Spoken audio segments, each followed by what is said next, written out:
Derrotas que encadenan. Quizás al escucharme te vino a la mente la frase del himno, oí del ruido de rotas cadenas. Pero no estoy hablando de esas cadenas que se rompieron al independizarnos, sino de las derrotas que nos encadenan de nuevo, de un pueblo que ahora se arrodilla ante quienes los desprecian.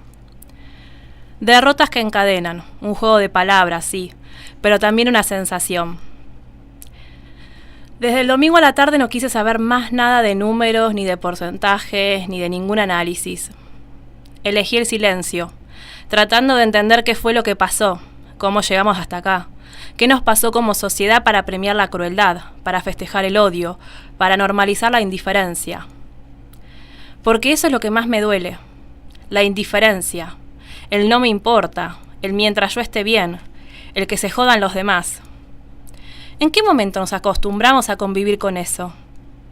¿En qué momento empezamos a compartir mate, trabajo o sobremesa con personas a las que no les importa la represión, la corrupción, el narcotráfico, la pérdida de soberanía? ¿En qué momento dejamos de ser comunidad? Porque este gobierno no solo dejó de construir obra pública, dejó de construir comunidad. Y sin comunidad no hay país. Solo hay individuos que se salvan o creen que se salvan solos. El domingo me sentí en una pesadilla, como si una parte del país hubiera decidido romper el espejo en el que alguna vez nos vimos reflejados con esperanza. Y lo peor es que ese espejo ya no devuelve una imagen entera, sino fragmentos. Una sociedad rota, asustada, cansada, confundida. Hasta por un momento me sentí culpable de haber festejado el viernes pasado, creyendo que íbamos a ponerle un freno a tanto atropello. Pero no. Se le entregó nuestro pasado, nuestro presente y nuestro futuro en bandeja. Y me duele. Me duele porque amo este país, porque me duelen los jubilados y jubiladas reprimidas, los pibes que se van, las maestras que no llegan a fin de mes, los hospitales vaciados, las universidades despreciadas. Me duele porque parece que ya no hay un nosotros, y sin ese nosotros, todo se vuelve más frío, más hostil, más violento. Pero en el medio del enojo, de la tristeza y de la decepción, me quedan unas preguntas. ¿Qué hacemos con esto? ¿Nos rendimos? ¿Nos encerramos? ¿O encontramos otra manera de resistir? Y ahí aparece algo que no se vota, que no se impone y que no se compra: la humanidad. Sigo creyendo en las pequeñas resistencias, en las voces que no callan, en la ternura que sobrevive al discurso del desprecio, en los que todavía creen que un país no se construye desde el grito, sino desde el abrazo. Quizás ahí esté la clave: volver a construir comunidad, aunque sea de a poco. Volver a mirar al otro con empatía. Volver a creer que la solidaridad no es ingenuidad, sino una forma de resistencia. Romper cadenas otra vez. En esta época del egoísmo, del sálvese quien pueda, del desprecio al otro. Romper cadenas de la mentira, del miedo, de la apatía que nos adormece. Porque si aquí el himno celebraba la independencia, hoy parece que una parte de la sociedad quisiera volver a depender. Entregar el presente y el futuro a otro estado, como si la libertad fuera algo que se compra o se imita, y no algo que se construye todos los días con dignidad y con memoria. Pero sé que hay quienes no se resignan. Y mientras haya alguien que elija la palabra en lugar del insulto, el encuentro en lugar del muro y la esperanza en lugar del cinismo, entonces todavía habrá algo por lo que valga la pena quedarse. Ahora cobra más sentido seguir pensando, sintiendo, escribiendo, buscando forma de no rendirnos, de seguir eligiendo la vida, la empatía y el país que todavía soñamos. Y aunque el cansancio pese, aunque la tristeza se presente en los días, recordemos que cada viernes trae una pausa, un pequeño respiro en medio del ruido, una oportunidad para volver a creer que lo que hacemos importa. Quizás no sea mucho, pero es algo. Un espacio para respirar, para volver a mirar con esperanza. Y por suerte es viernes.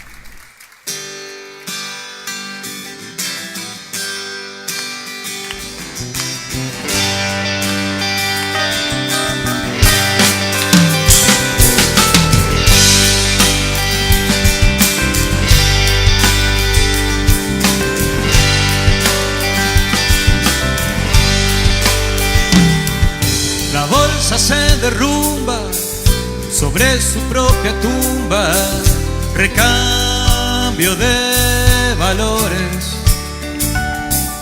Me roban una idea y la cobran por buena, artistas vendedores. Encuentran una rata adentro de una lata de leche para niños.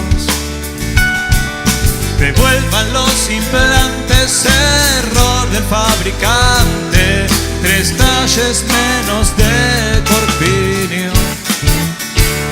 Un taxista me pasea porque yo soy de afuera y pide endurecer la ley. Y mientras una nena se cortajea las venas frente a una cámara web, pero por suerte es viernes y nadie pierde el entusiasmo. Va de la radio al canal, el mundo está divino, somos todos amigos, que viva la esperanza. Pero no sé si es viernes y todos pierden, la hipocresía va por toda la ciudad, el mundo está perdido, no somos tan amigos, que muera la esperanza.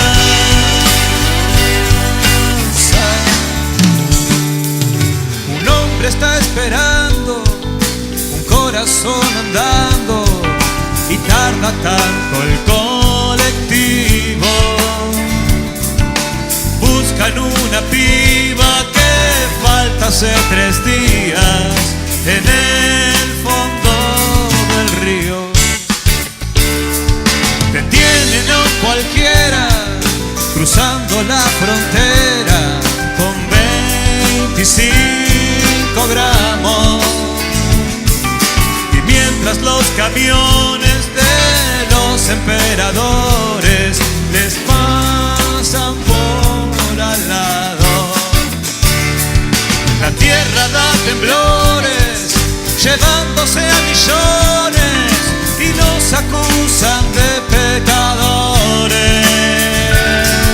Ganó San Cayetano un juicio por insano, celebran lo desocupados, pero por suerte viernes y nadie pierde, el optimismo va, parece Navidad, el mundo está encendido, somos jardín florido, que viva la esperanza. Pero no sé si es viernes y todos pierden, el desconsuelo va del Buitón hasta el Morral, el mundo está jodido, peguémonos un tiro, que pena la esperanza.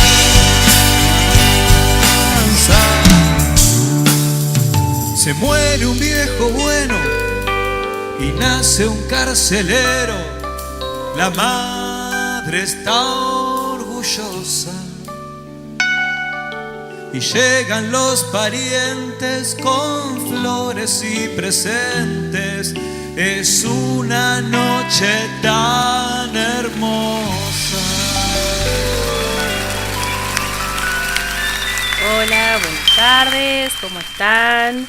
Estamos acá, un nuevo viernes. Ya me conocen, soy Virginia. Ricky no está, Ricky y Mora están ausente pero con aviso, así que les mandamos un abrazo enorme porque seguramente van a escuchar este programa. Lo tenemos a Carlos Besani como siempre en los controles, ahí apoyándonos, haciendo que salgamos lindos por la radio. Y me acompaña nuestro compañero Eduardo Tula. ¿Cómo estás, Edu? Bien, bien. ¿Qué tal? ¿Cómo están? Ahí está Carlito, ya lo saludamos, pero siempre es la formalidad, sí, ¿no? Sí, es en la radio. Ahí está Carlito, el público aplaudiéndolo del lado de enfrente, ¿no? La gente que pasa por la calle se queda a mirarnos y bueno, esto ya se ha convertido un por suerte es viernes, ¿no? Por suerte es viernes. Bueno, para quienes quieran mandarnos un mensaje, ya sea de texto o nos pueden enviar un audio, el WhatsApp es 237-410-0895 y si no, también estamos saliendo por el Facebook por el vivo de Facebook, así que también nos pueden dejar un comentario ahí y los podemos leer. Lo digo ahora al principio porque siempre como que lo dejamos para más adelante y nos olvidamos. Sí, ya llegó el -10 y ya está. Y es como, bueno, no le damos tiempo a la gente que nos deje un mensajito. Así que bueno.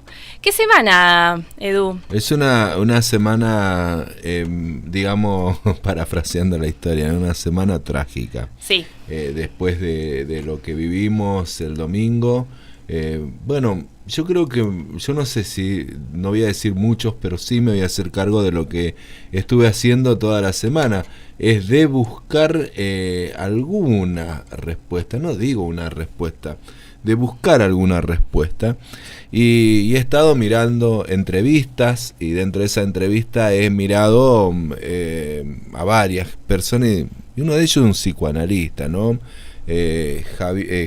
Sergio Zabalza. Cuando yo empecé la primera parte de mi carrera, Sergio Zabalza también era estudiante, es más grande que yo. Y después siguió un camino, él venía de filosofía y siguió un camino. Hoy está en los medios. Siempre lo entrevista Juan Di Natale. En los programas que esté Juan Di Natale es su psicoanalista preferido. Su psicoanalista. No sé si no será su psicoanalista también. No, esperemos que no. y entonces, nada, y estuve viendo, ¿no?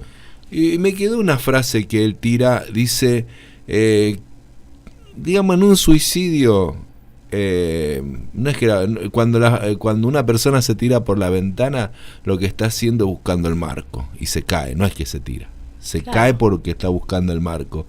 Y entonces, digamos, aplicando la metáfora a lo que nos sucedió, ¿no? ¿Por qué elegís a alguien que te está diciendo lo que va a hacer, ¿no? Entonces es buscando el marco y es como que hubo un electorado que no encontraba el marco. Y entonces, bueno, se tiró a la pileta, ¿no? Se tiró a la pileta invitado por Milei, ¿no? Y también otra cuestión, una de las cuestiones, como para ir pensándolo a vuelo de pájaro.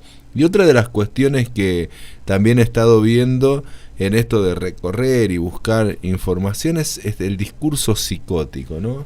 El discurso psicótico no tiene metáfora. El discurso psicótico, la psicosis, digamos, no hay posibilidad de metaforizar. Ahí no hay una metáfora. Es lleno, de llano. Literal, claro. Va a lo literal. Entonces, cuando dicen correr zurdo, es porque ellos están pensando en esto, en hacernos correr. Sí. Y zurdos somos todos. Claro. Todo lo que nos están... Digo, y es un discurso muy de la dictadura, ¿no? El extremista, vos no te acomodás al sistema, sos un extremista. Sí. Bueno, también ese discurso que desde el principio, hablar de la gente de bien, siempre ellos hablan de la gente de bien, y por más que no se mencione, es algo binario. Si hay personas de bien en este país, es porque hay personas de mal. Entonces, también está en eso, ¿no?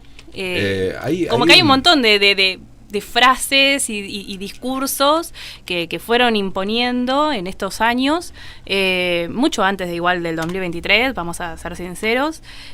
Pasa que, bueno, quizás en el 2020, 2021 lo veíamos como, consumo irónico, mirá, reíte de que mirá cómo grita, el pelo que tiene y demás. Claro. Pero bueno, se convirtió en presidente, o sea... acá tenemos la avenida esta que pasa, que corta la 2 de abril, 2 de abril y Daniel, se me fue el apellido. Avenida España. Esta calle tiene varios nombres de excombatientes. Uno de ellos es Daniel González, me parece que es un trabajador de la municipalidad, que es un excombatiente que lleva el nombre de la calle, ¿no? Sí. Es un agregado de esta gestión en homenaje a los excombatientes de General Rodríguez. España vas hasta Irigoyen, Hipólito Irigoyen, y del otro lado hoy es Raúl Alfonsín. Sí. Antes era Ejército Argentino o algo así. Y había un cañón ahí. Y en el cañón había unas placas que decía de la gente de bien para los héroes de ayer, de hoy y de siempre. 1978, Ejército Argentino. Dedicaba. Entonces estaba la placa, esas placas hoy están en el museo, están repartidas. El cañón se llevó al predio de los excombatientes de General Rodríguez. Ahí está el cañón que estaba ahí. Y se ve que fue puesto en esos años, ¿no? Y se cambió el nombre por Raúl Alfonsín. Ahora es Raúl Alfonsín, Raúl Ricardo Alfonsín, y está donde estaba el cañón. Está el busto de Alfonsín, que cuando se inauguró vino Nito Mestre, ¿no? Esto de la gente de bien rescato, lo pueden ver en el museo, la placa, creo que está expuesta del lado de afuera del museo. La gente de bien, ¿no? Y esto es lo que vos decís, bueno, nosotros somos gente de bien.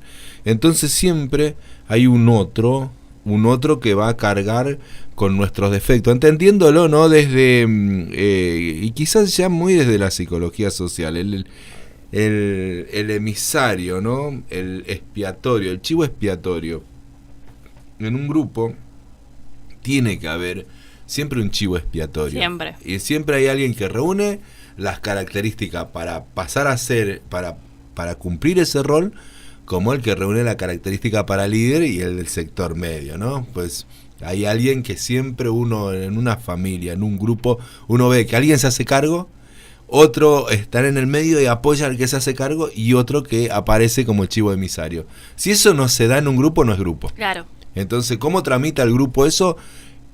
Es la estrategia que se tiene que llevar a cabo, ¿no?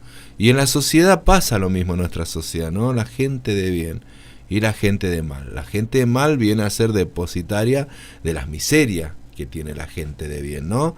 O si no, ¿qué es la limosna, no? ¿Qué es esa cuestión de que los domingos a salir de la misa el empresario deja una monedita, hace donaciones, hace regalos para los días festivos, y al empleado no le da ni la hora? Claro. O sea, le paga encima después de Navidad. Sí, y sin embargo, sí. al chico, a la sociedad de fomento, qué sé yo, a Cáritas donó para los chicos. Claro. Pero Sí, a la empleada, al empleado le pagó después de Navidad. Sí, hay que ver si a la empleada la tiene en blanco. También, Está sí, registrada, también, quiero sí, decir. por eso te digo, es una metáfora, ¿no? Sí, sí, sí. Más allá, digamos, en lo literal puede pasar un montón de cosas, sobre todo en nuestro país, lo que va a venir, ¿no? Esto. Y eso por otro lado, ¿no? Estas cuestiones que se van dando y como buscándole una interpretación. Nosotros estuvimos reunidos, nos hemos juntado, dentro de ellos estaba Ricardo, y era la preocupación el viernes a la noche, era esta preocupación de que se veía en el ambiente algo raro, no había un clima. Como en las elecciones pasadas se notaba un clima, el 3% había calado, pero acá había como un clima raro.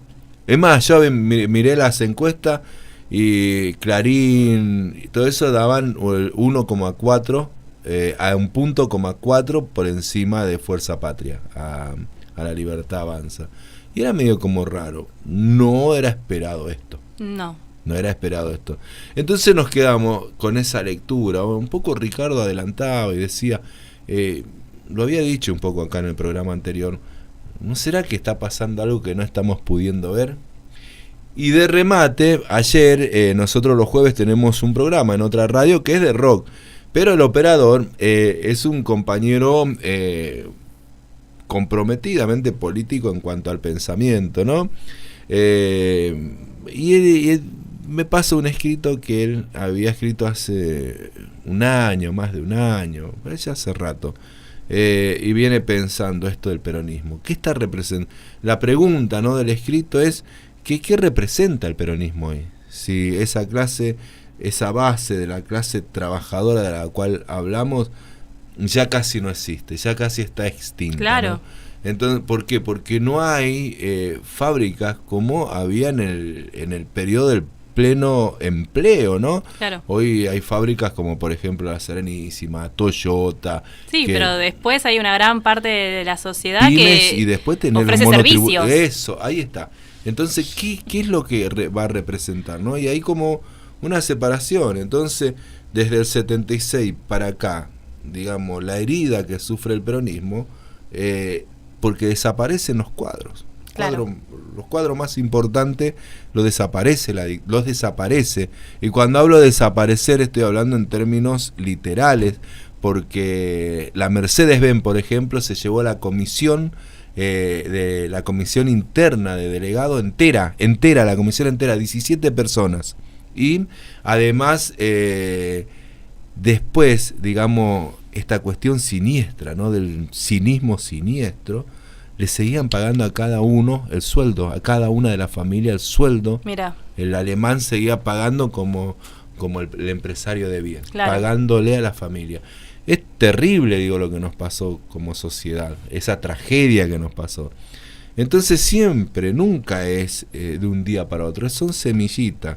Después, tras cartón de una democracia muy débil, bueno, muchos justifican, había que pacificar el país con Alfonsín. Bueno, yo no estoy tan de acuerdo con eso. Después viene, la otra vez, esto fue el 18 de octubre, se inauguraba un monumento a Perón, un busto a Perón en el predio del Sindicato de los Municipales. Entonces fui invitado, mi compañera es delegada, sí, y bueno, fui ahí invitado, y hubo uno de los muchachos que trabaja acá, y yo creo que lo mencioné. Lo dijiste el viernes, Julio sí, Sácara, sí, que él dice, Menem es el traidor al peronismo. Y me pareció genial lo que dice el chabón, porque lo que nos han hecho siempre los contrarios al peronismo, miren que ustedes cuando decimos, fulano, Mengano, Alfonsín, ustedes lo tuvieron a Menem, lo tuvieron a Menem, lo tuvieron a Menem. Sí, lo tuvimos, fue un traidor. Y ayer nos mensajeábamos mientras vos me pasaba lo que ibas a leer hoy, a quién votábamos antes de Néstor. Pues yo ni en pedo lo iba a votar a Menem, y hacía mal, y a lo mejor sí hacía mal, pero era peronista y no lo sabía todavía, entonces ese es mi resguardo. Bueno, y ahí tenemos un periodo en donde todo lo que más o menos había, el Eve de Bonafini, ella siempre decía, dicen que Alfonsín era bueno, no sé, habrá sido bueno con la mujer, porque con nosotros nos trataba mal, dice. Claro. Y entonces lo poco que habían logrado sentar, porque fue el primer país, y creo que básicamente uno de los pocos que logra sentar en el banquillo de los acusados a los asesinos de la dictadura, juicio a la Junta, punto final y obediencia debida. Ahí no mal toque. Y después viene Menem, de remate los indulta. Claro. Entonces, después pasaron varios gobiernos hasta que llega Néstor, y Néstor venía siempre que tenía charlas, y cuando habló con Hijos una vez, pero estoy hablando mucho antes de que él sea presidente, mucho antes, en la década de los 90, él decía hay que ir por los juicios, Sí. Y él cuando asume, hace caer la ley de punto final y obediencia debida. Sí. Había gente que estuvo en la plaza ese día. En ese momento nosotros conformábamos algo que se había organizado en el oeste, el CERPAG, que pertenece a Pérez Esquivel, ¿no?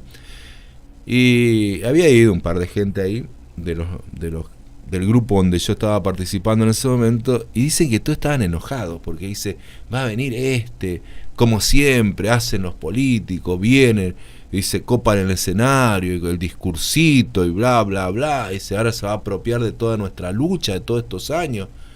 Y dice que llega Néstor, saludó a todo el mundo, no habló, brindó, estuvo un rato conversando y se fue. O sea, no subió a hablar, no copó el escenario él, sino, digamos, si eso no es peronismo, ¿no? Claro. Digo, comprendiendo la lucha, acto seguido, ¿no? Después, o sea, cuando se produce el acto en la ESMA y que él hace bajar los cuadros. Sí, el 24 de marzo del 2004. Y pide disculpa de parte del Estado, pide perdón, no disculpa, perdón.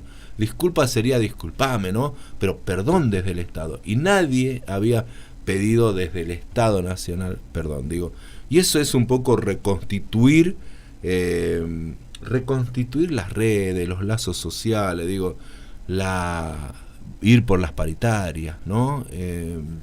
Reivindicar al trabajador y todo lo que se logró con ese primer kirchnerismo, ¿no? Sí. Bueno, hay todo un proceso histórico, que hablamos del peronismo, cuando hablamos del kirchnerismo, de los trabajadores, y por eso, cuando nos dicen los K, es para bajarnos el precio, sí, ¿no? eso lo decían. Nos meten ahí, nos meten en esa, como en un brete. Sí, yo cada vez que quiero pensar y analizar lo que fue sucediendo en los últimos años, esto de que hablábamos también el viernes pasado, esto, bueno, a ver, hay que hacer una autocrítica, bueno, ¿qué pasó? ¿Qué se hizo mal o qué se podría haber hecho mejor? Y yo me encuentro también con, a ver, por lo menos que yo recuerde, del 2008, 2007, 2008 para acá, pero más o menos 2007, 2008, empezó una deshumanización de, en ese momento, quien era presidenta, Cristina. Uh-huh. ¿Sí? Bueno, esto mismo que decía Néstor, o sea, nos dicen kirchneristas para bajarnos el precio, somos peronistas. Después, una vez que fallece Néstor, ahí fue como, o sea, peor, se redobló la apuesta de la deshumanización. O sea, yo creo que muchas personas no lo recuerdan o no lo tuvieron presente, pero las revistas que salían con todas esas caricaturas de generando una violencia de género sobre Cristina y demás, y ahí yo creo que fue cuando empecé a decir, bueno, esto no está bueno, si esto no se le pone un freno, porque yo me acuerdo que en ese momento era como, bueno, ¿por qué no se está haciendo algo para que no suceda este tipo de mensajes? Y es como, no, la libertad de expresión, bueno, está bien, yo entiendo la libertad de expresión, pero como toda libertad tiene que tener un límite, porque claro, haber permitido que esos tipos de mensajes circulen, ¿sí? Y bueno, generó que se vaya deshumanizando desde lo que en ese momento, y que bueno, sigue siendo hoy, la líder del movimiento peronista, para abajo. Porque lo que están logrando, o sea, lo que lograron con esto de gente del bien son ellos, gente del mal son los demás, es la gente del mal se la deshumaniza. Entonces el corran zurdo es que se los puede correr, el clavarles el último clavo en el ataúd es literal que nos quieren matar, nos quieren desaparecer, quieren hacer lo mismo que quieren hacer desde el siglo pasado. Sí. Y es peligroso porque también, yo en esto la escuché mucho a Marcela Feudale, que ella es historiadora, hacer paralelismo con el nazismo. Pero no no es que queremos quitarle la gravedad de lo que fue no es un tema banal el nazismo, ¿no? Claro. No es que como esto que hay, cualquiera es nazi. No, lo estoy diciendo desde el lado de ¿qué tuvo que hacer el nazismo para poder hacer lo que hizo? Deshumanizar. Bueno, qué peligroso es que nos estén deshumanizando. Porque obviamente cuando vos le quitás la humanidad a una persona, le podés hacer lo que quieras, o podés ver cómo se está retorciendo de dolor y no te va a importar. Claro. Es muy peligroso, o sea, yo lo vengo como viendo, y ahí es cuando a veces digo, ¿cómo podemos volver a construir desde ahí? Cuando me recuerda, ¿no?, a lo que decía Juan Michael Fariña, que es un psicoanalista, fue profesor, estaba a cargo de la cátedra de Ética y Derechos Humanos en la UBA, en la Facultad de Psicología. Y él decía esto en su texto, ¿no? Un texto maravilloso para quienes le guste el psicoanálisis, Ética, un horizonte en quiebra. Tremendo texto. Y él decía esto, ¿no? Cuando decimos hay que quitar la manzana podrida del cajón, porque si no pudra lo demás, ¿qué estamos haciendo ahí? Si aplicamos a un grupo de personas, estamos convirtiendo a las personas en objeto. Claro. Y esto que estás diciendo vos, deshumanizando. Y él avanza y dice, y nosotros tenemos la triste experiencia del nazismo, ¿qué pasa? Para saber qué pasa cuando se deshumaniza, exacto, ¿no? Cuando se le quita la dimensión humana a las personas. Somos las máquinas, ¿no? Las máquinas de tiempos modernos. Esa maravillosa película donde hay un símbolo impresionante, ¿no? De lo que es el trabajador, el operario en una fábrica, ¿no? Se le quita, porque eso va en contra de lo que decía Taylor, ¿no? Él decía que el obrero, en el momento que dejaba su gorrita, porque ese tiempo se usaban las gorritas, que dejaba su gorrita colgada y se ponía la ropa de trabajo y entraba al sector de producción, en ese momento dejar la gorrita colgada dejaba todos sus problemas. De hecho, no era cualquier cosa, era la gorra, ¿no? Va en la cabeza. Dejaba su cabeza colgada y se convertía en una máquina de producir. De producir, claro. De hecho, en una escena de la película me parece no graciosa, sino ya casi horrorosa, rozando con el cine de terror, cuando él está ajustando tornillo, el personaje de Chaplin, y una máquina que le está dando de comer. O sea, ni siquiera parar para comer, sí. ¿no? Y va al baño, sigue hasta el día de hoy. Y va al baño y hay una pantalla gigante del tipo que está diciéndole que tiene que volver, ¿no? Sí, eso sigue pasando hasta el día de hoy, que te dicen, tus problemas personales de la puerta del negocio o de la empresa para afuera, acá venís a trabajar. Como si uno pudiese desdoblarse, como si uno pudiese agarrar y decir, como si tuviésemos un switch que decimos, ay, bueno, ahora soy trabajador, ahora soy persona, como si no fuésemos lo mismo. Claro, digo, un poco disociar, ¿no? La disociación instrumental, que eso es otra cosa. La disociación instrumental es otra cosa. Nosotros somos seres humanos y estamos trabajando. Supongamos que estamos atendiendo problemáticas jodidas, lo que puede pasar en cualquier área del municipio, en cualquier área que esté relacionado con violencia, con alimentación. Supongamos cómo es el galponcito, como se conoce acá, que pertenece a desarrollo hoy comunitario, en otra gestión era desarrollo social. Sí. Entonces va una persona a pedir mercadería. Y la mayoría de la gente que va a pedir, y más en estos tiempos, no va a pedir mercadería porque quiere ir a vender la mercadería, va a laburar si tiene la posibilidad de trabajar. Porque también está el estigma, no cagan en un tacho, decía alguien por ahí. Sí, sí. Y entonces la administrativa que está trabajando se come todos los problemas de la persona, porque la persona empieza a contarle lo que le pasa, las problemáticas. Bueno, ahí lo que hay que hacer es una disociación instrumental. ¿En qué sentido? En que esos problemas son de la persona. Yo me comprometo con eso, pero desde otro lugar. Claro. No desde el compromiso afectivo como si lo estuviese pasando a mi hijo. Claro, no, hay que hacer, creo que los psicólogos hacen eso. Hay que hacer cierta... Ahora, ¿cómo lo haces? Es un problema. Sí. Es un problema, digo, una persona que está... imagínate vos la persona, sin ir más lejos, a otro ejemplo de laburo. Los que contestan... ¿cómo es? En redes sociales, los community manager. Sí, y la viste la el call center, sí, el call center. De las dos cosas trabajé, así que te puedo contar, dale. Y salí taca en la cabeza, tenés que ir a un analista, a un psicólogo, porque si no, ¿cómo terminás? Sí, claro. Es terrible. Por eso te digo, es fácil hablar desde la teoría de la disociación instrumental. El tema es poder aplicarlo. ¿Cómo haces vos para no involucrarte con la persona que te está contando su problema y está llorándote ahí? Que tiene a la mamá o al papá o al hijo con cáncer y que no puede salir y que no consigue laburo y bla. ¿Cómo haces para disociarte? Bueno, claro. Digamos, es una práctica, pero somos humanos y nos atraviesa la humanidad, obvio, el sufrimiento humano de esa persona. Entonces ahí estamos. Por eso digo, esta cuestión de la humanidad, y un poquito yo hablábamos, ¿no?, de la columna, bueno, que fuera del aire, ¿no?, la columna. Porque había pensado dos cositas para ir pensando en el programa, ¿no? Una de las cuestiones es esto, ¿no? El odio, el amor vence al odio, sí, que fue un discurso caballito de batalla en el momento más álgido del gobierno de Cristina, en el momento de mayor ataque. Entonces, hoy hay como un círculo de amigos que nos juntábamos, ¿viste? Decía, bueno, renegar un poquito de la frase esa, porque poquito, digo, con mucha generosidad, porque decía, ¿hasta dónde esa frase, digamos, se plasma?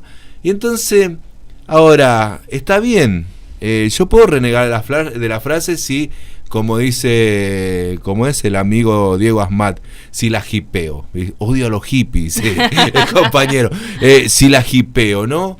Puedo decir, ay, paz y amor, el amor vence al odio, digo, es naif. Pero ahora, del otro lado, ¿qué hay? Digo, parado de este mismo lugar, sin pasarme al otro lado, parado de este mismo lugar. Bueno, me atacan y yo tengo que responder, tengo que defenderme. Entonces tengo que odiarlos a ellos. Y sí, también hay un poquito de eso. Pero si vos no te parás desde el lado del amor, desde la humanidad, desde el amor a la humanidad, no hacia el otro ya, sino a la humanidad, digo, terminás también haciendo lo mismo, cosificando al otro. Claro. Entonces el otro no tiene posibilidad de existencia. Digo, ahora, pero el otro viene a matarme, sí, y hay un montón de mecanismos que nosotros podemos poner en funcionamiento para poder defendernos de ese otro. Sí. La justicia, Bueno. no funciona, pero ¿qué tipo de justicia? ¿Cómo hacemos? Bueno, eso es organización, eso es comunidad. Digo, si supongamos que en el peor de los casos empieza a haber una represión, bueno, ¿cómo funcionamos ahí? Digo, es evidente que no funciona responder con armas, pues no estamos preparados. No es evidente que eso no funciona. Entonces, y menos hoy, no va a funcionar. Entonces, pero ¿qué es lo que nos mantuvo vivos? ¿Qué es lo que los mantuvo vivas a las abuelas? Vos fijate cómo fueron terminando, cómo impacta en el cuerpo de los militares su accionar, ¿no? Cómo impactó eso que ellos hicieron. Desaparecieron, mataron, torturaron. ¿Cómo impactó? Robaron. La mayoría muere de cáncer. Sí. Terrible, mueren de cáncer, ¿no?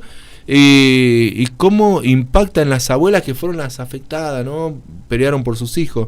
Digo, y todas 90 años, 100 años. Ahí me parece que está el sentido de vivir.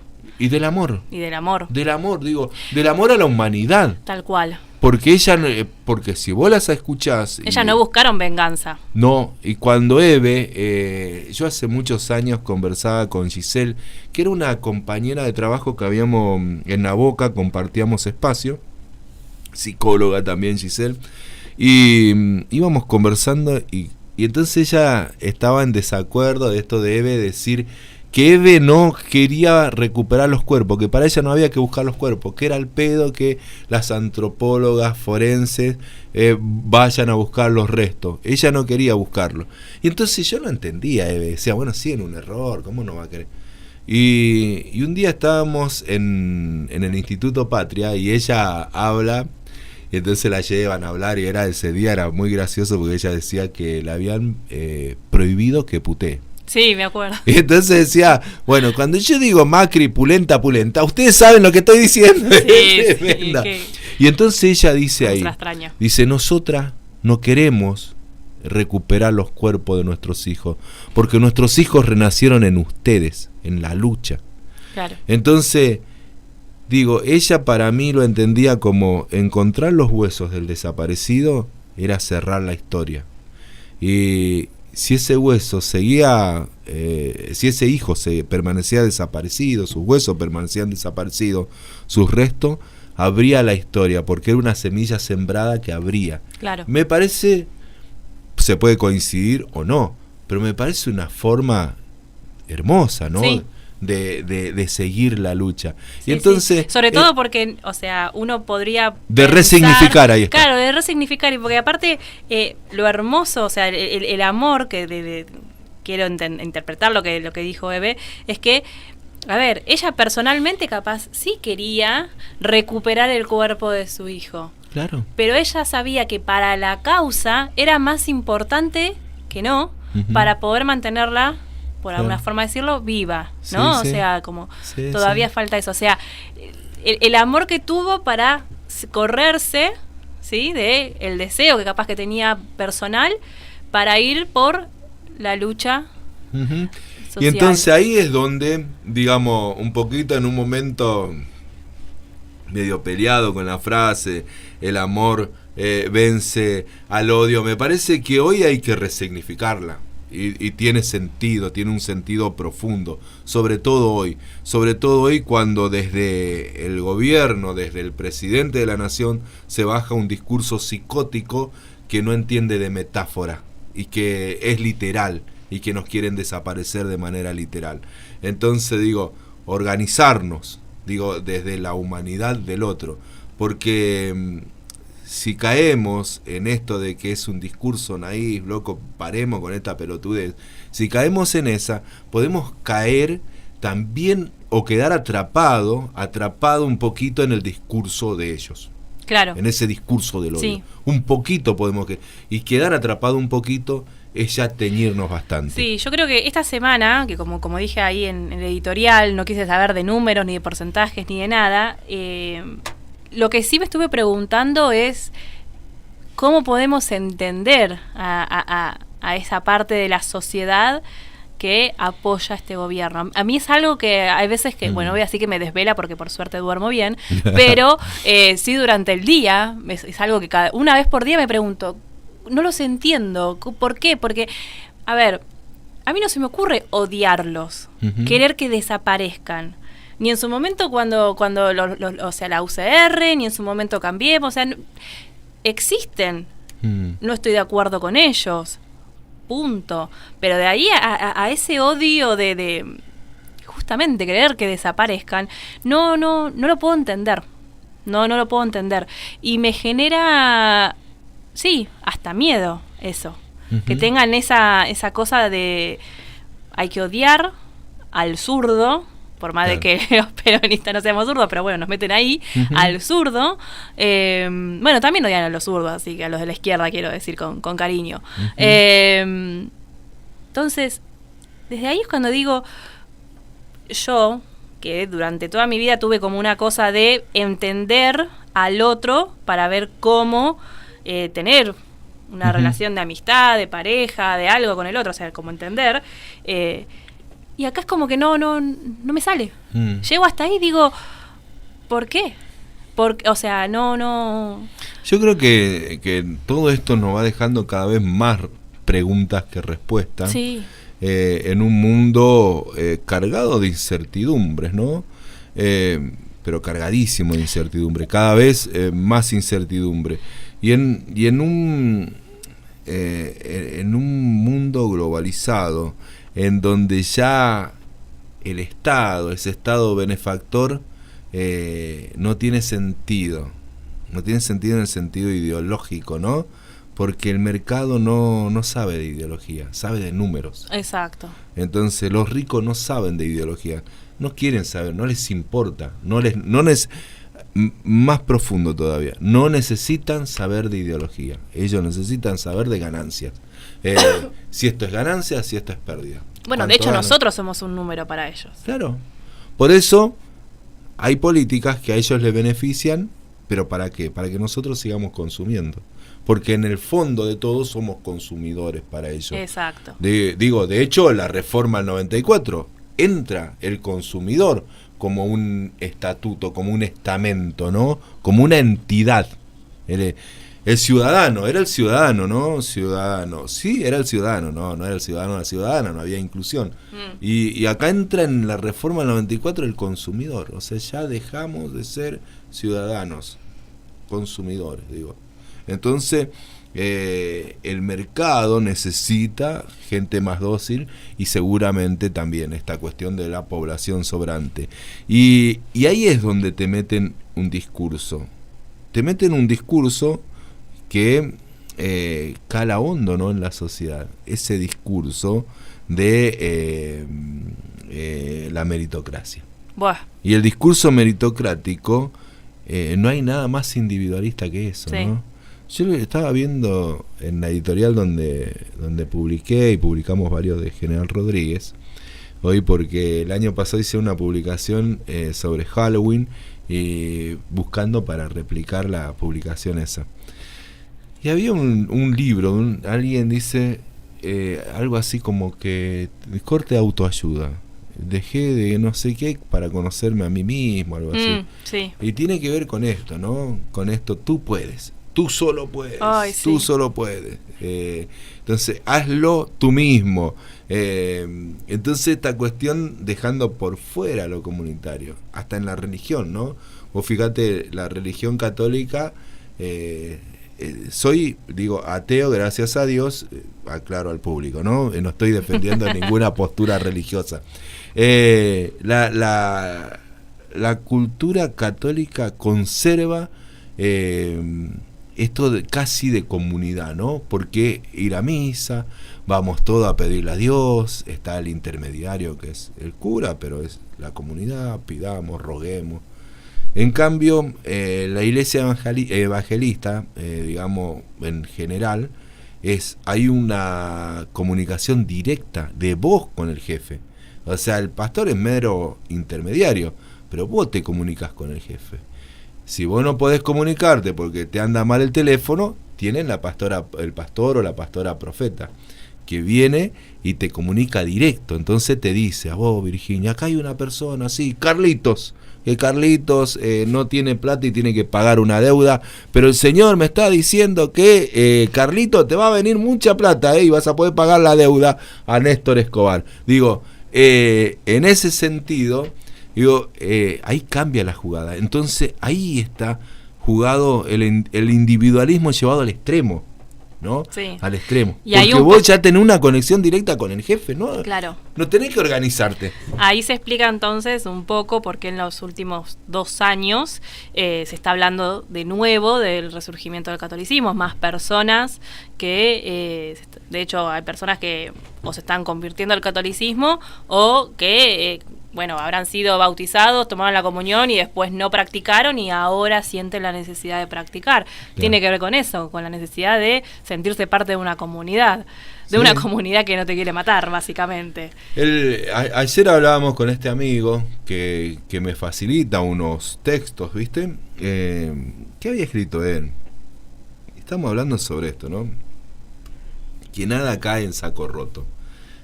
Fukuyama dice, cuando cae el muro de Berlín y a los 2 años cae la Unión Soviética, entonces, o sea, se desmembra todo lo que era la Unión de Repúblicas Socialistas Soviéticas, dice el fin de la historia, dice Fukuyama.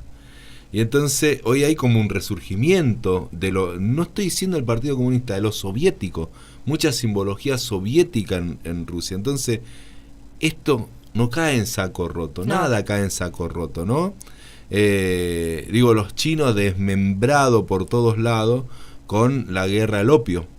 Por Inglaterra, una infiltración cultural tremenda. Claro, sí. Se reconstituyen los tipos. O sea, después podemos discutir las políticas de China, las políticas rusas, sí, podemos obvio discutirlas.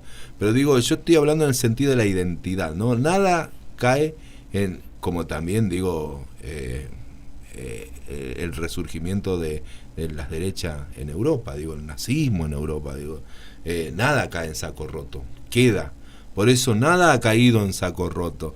Y por eso es el grave problema que han tenido las izquierdas, y ahí pongo el pechito y me paro de mano frente a ello, ¿no?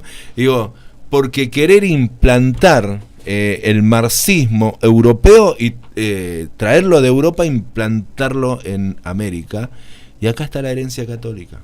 Claro.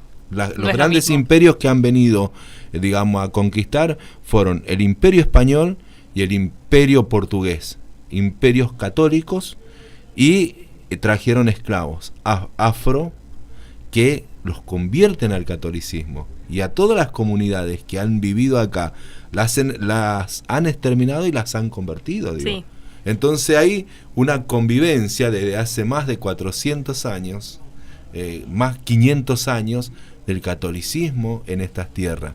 Entonces, si no entendemos la cuestión cristiana acá, y estamos como en el horno. Claro, sí, entonces, o sea, te perdés una gran parte del contexto. Claro, o sea. Claro, entonces yo creo que tiro todo esto como para ir pensando, digo, poder empezar a pensar, ¿no? Y si sirve esto para poder empezar a pensar qué nos pasó. Sí, y como siempre, como todos los viernes, nos quedó súper corto. Para mí se pasó Perfecto. rapidísimo. Sí. Yo no Sí, puedo sí, se creer que falten unos minutitos para que sean las 4 de la tarde. Se pasó. Es más, me estoy dando cuenta que nos olvidamos de presentar el tema que íbamos a presentar, que obviamente ya está, porque... Ya fue el tema. Sí, igual vamos a decir a quién íbamos a presentar, porque para que vayan a escucharlo y demás. La banda se llama Pacientes y el tema se llama Solo por Hoy. Pero bueno, capaz lo dejamos para otro programa. Para el próximo, ¿por qué no? Puede ser. Pero bueno, como decimos siempre, más preguntas que respuestas. Y este país que no para de darnos más momentos para tener Sí. preguntas. Yo de verdad que no sé qué pasó en la semana. Claro. Hice una desintoxicación total de Twitter. Ujú. Yo calculo que a partir de la semana que viene me voy a ir enterando de Informando noticias, por sí, pero no por Twitter, no, porque si no, es algo que no paras nunca. Pero sí lo viví esta semana con mucha preocupación. Sobre todo porque, bueno, a vos te debe haber pasado lo mismo. Yo fiscalicé en la mesa en la que fiscalicé, ganó Fuerza Patria, y yo automáticamente en mi cabeza, cuando estábamos haciendo el telegrama con la presidenta de mesa, yo extrapolé esa mesa al resto del país. A mí también me pasó, Medio que, bueno, sabes que algunas provincias, no la voy a mencionar para no Sí. herir susceptibilidades, pero algunas provincias ya sabías que iba a ser diferente, pero el resto yo me imaginaba que era lo mismo. Y cuando llegué a mi casa y mi pareja me dijo, no, fue como, ¿qué? ¿Qué nos pasó? ¿Qué pasó? ¿Por qué? ¿Qué pasó? O sea, pasaron 50 días en el medio, desde el 7, está bien, el 7 de septiembre fue solamente de la provincia de Buenos Aires, pero o del resto de también de las otras elecciones Sí. que hubo en otras provincias. Entonces, bueno, creo que hoy más que nunca, esto, ¿no? De preguntarnos cómo poder volver a reconstruir la comunidad, Ujú. reconstruir no tanto el concepto, porque no me interesa el concepto teórico. Quiero que que lo sintamos Claro. como sociedad, que necesitamos. En términos de la praxis, en la práctica. Sí, porque no puede, o sea, no puede ser que que haya una mayoría, ¿sí?, de personas, bueno, no quiero decir la mayoría, pero una parte de las personas que realmente sienta odio hacia otra parte de la sociedad solamente por el tema ideológico. Ujú. Porque es solamente por eso. Porque incluso yo sé que hay muchas personas que votaron a este gobierno no por lo que está haciendo o por lo que no está haciendo, sino simplemente en contra de, en este caso, Fuerza Patria. Y es como, ¿de verdad vas a votar así? Nuestro futuro está en manos, o sea, de personas que no les importa todo lo otro catastrófico que está pasando, sino simplemente la No, me parece que en los próximos... Porque no es como que vas viajando en la parte de arriba del bondi y cuando bajás para ver quién maneja te das cuenta que va manejando un mono o un león. No es eso. No. Ya sabías que iba el león ahí. Exacto. No, es que acá, a ver, a partir de ahora nadie puede venir a decir, ay, yo no sabía que iba a pasar esto. Claro. Pero bueno, se nos terminó el programa. Sí. Vamos a volver a mandarle un abrazo enorme a Ricky, a More, también a Cari. El viernes que viene vamos a estar con equipo completo, es un deseo. Así que bueno, muchísimas gracias, Carlos Besani, por estar del otro lado, por haber buscado el tema que no pasamos, pero no importa.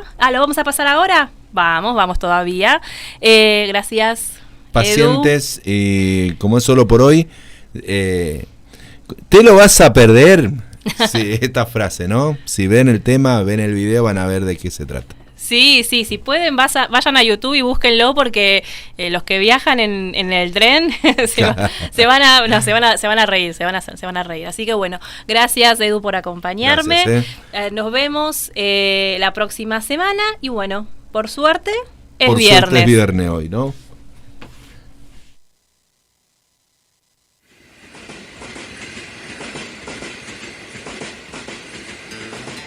Ahí va chiflando en el furgón de nuevo.